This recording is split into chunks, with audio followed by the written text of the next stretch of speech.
Hi guys, so ngayon tuturuan ko kayo kung paano maging handa lagi sa Gangster Emerald City.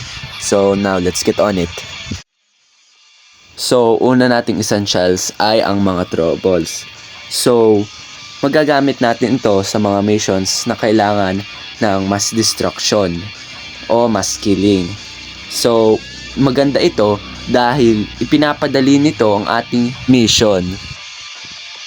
So, sunod naman na essentials ay ang mga consumables. So, ito ay lifesaver para sa mga tight situations o low na ang iyong HP sa mga missions.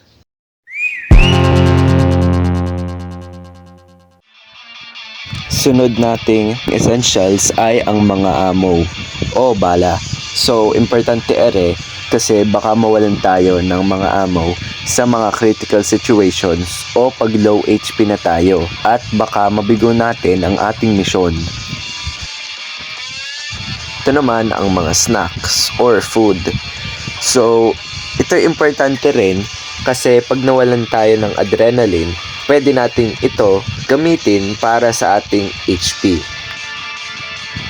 Dahil tapos na tayo sa mga throwables at consumables, dito naman tayo sa mga vehicles.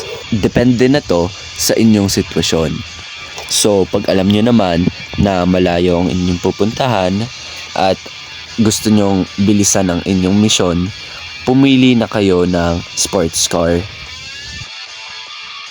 Sunod naman ay para sa mga commuting or transportation purposes. So, pag itong sitwasyon, pwede nyong gamitin ang rollback limo or kahit na anong SUV na 4-seater. Huli naman ay ang protection. So, as the name implies, its main goal is to protect the passengers that are inside. So, tip guys, gawin nyo itong routine na to bago kayo gumawa ng mission.